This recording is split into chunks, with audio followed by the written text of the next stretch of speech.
Hey there, English learners! Welcome back to another episode of the English Leap podcast, your favorite English podcast for learning English, where we grow our language and ourselves at the same time.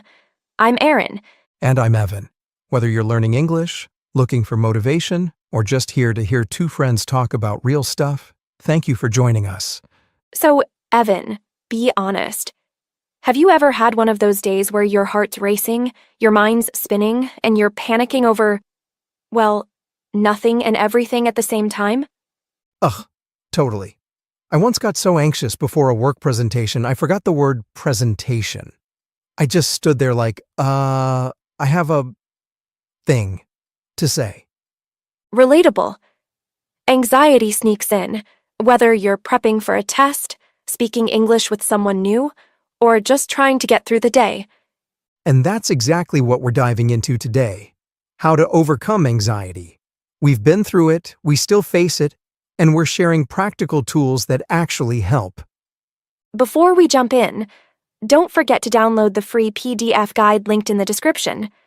It's got key takeaways, comprehension, and grammar exercises from today's episode. And of course, Charlotte will be joining us at the end for her vocabulary breakdown, but first, It's time to kick off something brand new. We're calling it Level Up Your English. This is where we help you speak smarter, sound more natural, and boost your confidence with one powerful word, phrase, or expression each episode. exactly. Think of this as your fast-track upgrade. Less textbook, more real-world, modern English that actually sticks. Since today we're talking about anxiety, the word we've picked is overwhelmed. It's an adjective, and trust me, it's way more expressive than just saying I'm stressed. Yes, when you say I'm overwhelmed, it means you feel emotionally or mentally swamped, like there's just too much happening at once, and your brain has hit its capacity. Picture this. Your emails are piling up, your deadlines are closing in, your phone won't stop buzzing, and someone asks, "Hey, can you help me with one more thing?" Yeah, you're overwhelmed. Here's how you can use it. When I saw my to-do list this morning, I felt completely overwhelmed. Another one could be, she was overwhelmed with emotion during the graduation ceremony. Like when you're so happy or proud, it just spills over. Or even this. He felt overwhelmed on his first day at the new job. So many names, tasks, and expectations all at once. Been there. Same. So, next time you're feeling that pressure bubble up, try using overwhelmed. It's a smart word that instantly makes your English sound more fluent and real. And hey, don't forget, we'll break down more helpful words and phrases just like this in every episode. Now back to the main topic, because anxiety and overwhelmed? Yeah, they're practically cousins. All right, now that we've leveled up our English, let's level up our mindset.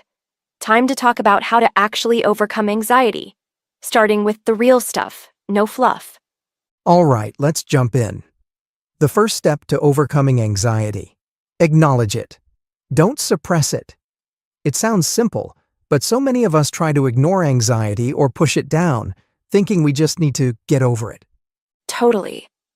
I used to pretend everything was fine even when I was spiraling inside. But the truth is, naming what you're feeling takes the pressure off. It's like giving the emotion permission to exist, and then letting it pass. Exactly. When you say, I feel anxious right now, you're no longer fighting it. You're observing it. And that's powerful. And for our English learners, it's the same with language anxiety. Maybe you're scared to speak because you feel nervous about being judged. Acknowledge it. Say, "Yes, I feel nervous speaking English." That honesty frees you to move forward instead of staying stuck. You can even write it down.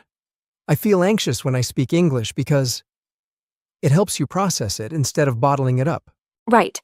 And once you've acknowledged it, the next step is about calming that storm inside. Because, let's be honest, when anxiety hits, our minds aren't the only ones racing. Our bodies feel it too. Oh, for sure. That's why point number 2 is all about tuning into your body and taking a moment to reset. Oh yeah, I do this all the time.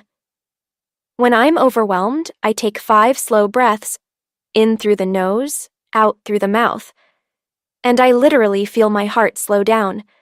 And grounding techniques are great too. One of my favorites is the 5-4-3-2-1 method. Just try this. Look around and name 5 things you can see. 4 you can touch, 3 you can hear, 2 you can smell, and 1 thing you can taste. It's a simple way to ground yourself and bring your mind back to the present. And here's where it helps our English learners too. If you're nervous before speaking, take a deep breath. Pause. Ground yourself. Give your brain space to organize your thoughts before jumping in. I used to do that all the time in group settings. I'd get that nervous energy before speaking English, but I learned to breathe. Focus on one sentence I was confident with, and just go for it. It works. And when you've grounded yourself, you're in a better place to deal with the next big anxiety trigger, the racing thoughts. You know, those endless what if questions? What if I mess up? What if they laugh? They sneak in fast and make everything feel worse. But most of the time, those fears aren't based in reality. Absolutely. We create stories in our heads that haven't even happened yet. I used to do this before job interviews. What if I say something stupid?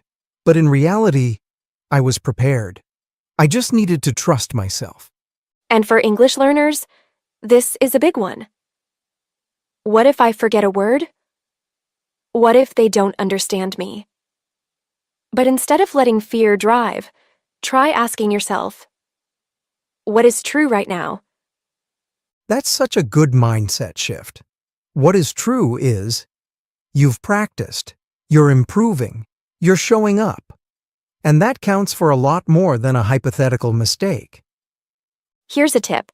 Next time those what ifs hit, interrupt them by saying something you know for sure. Like, I know how to start a conversation in English, or I practiced this yesterday. Speaking your strengths out loud grounds you in the present. And that's where real confidence comes from. Not avoiding fear, but focusing on what's real and true right now. And once you've reframed those what if thoughts, the next thing that helps me big time is this. Break it down. Because anxiety loves to make everything feel huge and impossible. Oh, for sure. I've had days where just opening my inbox felt like staring into a black hole. But when I actually broke things down, just reply to 2 emails first, then take a break, it became manageable. Exactly. When a task feels overwhelming, your brain shuts down. But if you slice it into small, doable steps, you start to gain momentum. It's like building a puzzle, one piece at a time. You don't try to jam the whole thing together at once. And for our English learners, instead of saying, I have to be fluent, try this.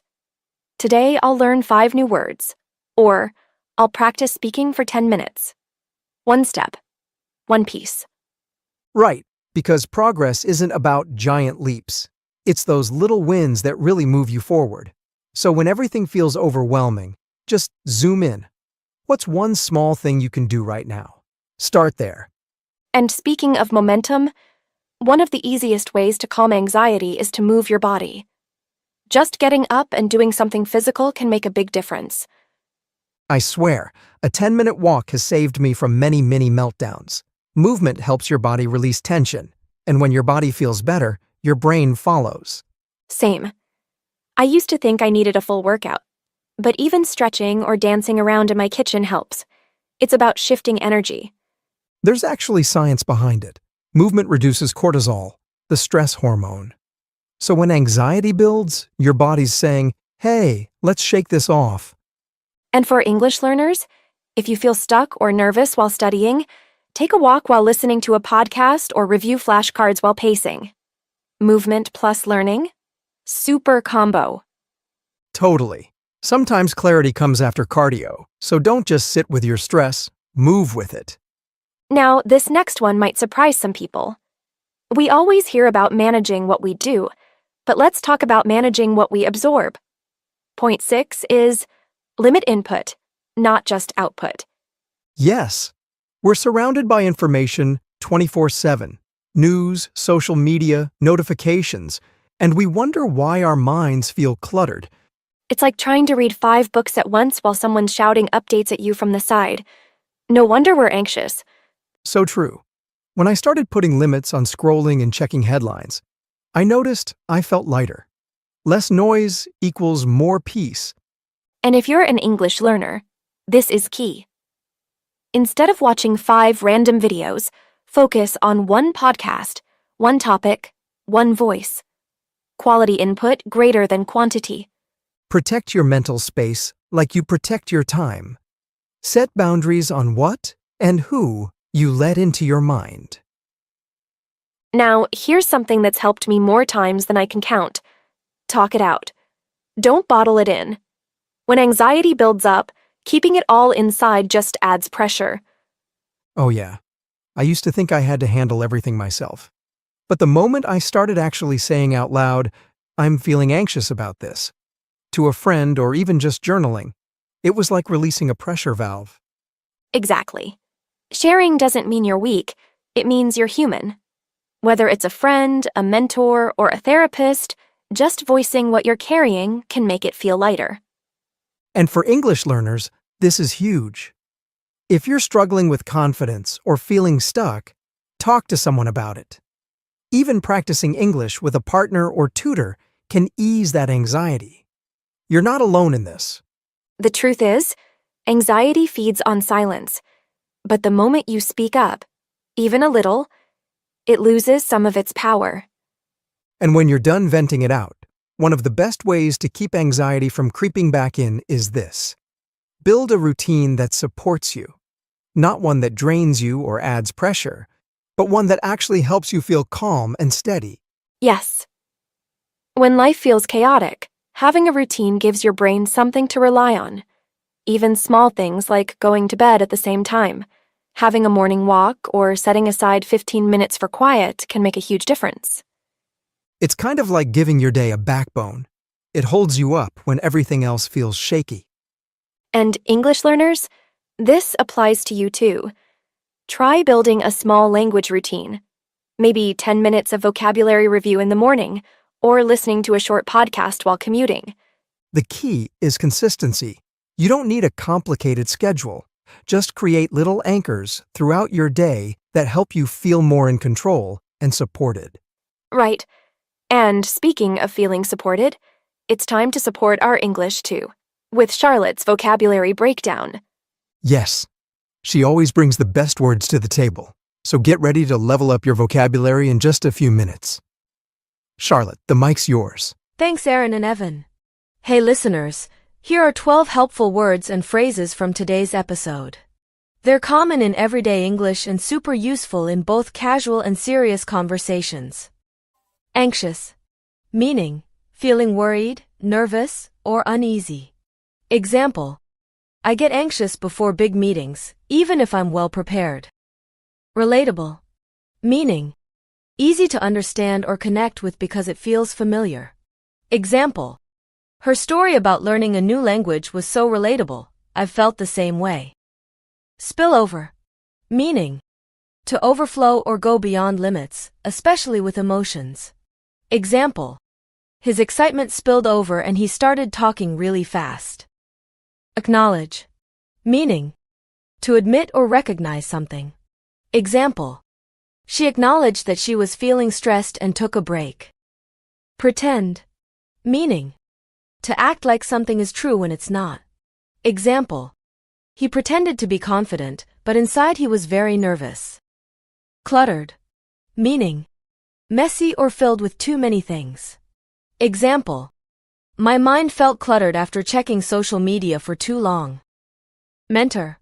Meaning, a trusted person who gives advice or guidance. Example, my mentor helped me prepare for my first job interview. Creepin'. Meaning, to slowly start happening or affecting something. Example, doubt started to creep in when I saw how confident everyone else looked. Anchor. Meaning, something stable that gives support or calm.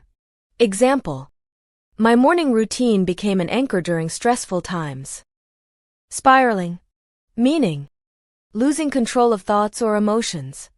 Example: I forgot one word during my speech and started spiraling.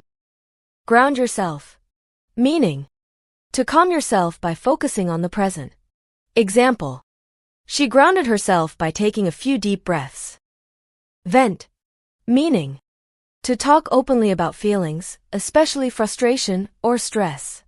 Example: I just needed to vent about my tough day to someone who understood. There you go, 12 words and phrases that'll help you express yourself better and feel more confident in your English. Practice using them this week, and don't forget, you'll find them all in the PDF guide too. See you next time. Thanks, Charlotte. That vocab breakdown was super useful. Yeah, really helpful stuff. And to everyone listening, thanks for hanging out with us today. We hope you're leaving with a few tools to handle anxiety a little better, and some new English skills too. Don't forget to grab the free PDF in the description. It's got everything we talked about and a bit more. We'll catch you in the next one. Until then, Take care and keep learning. Bye for now.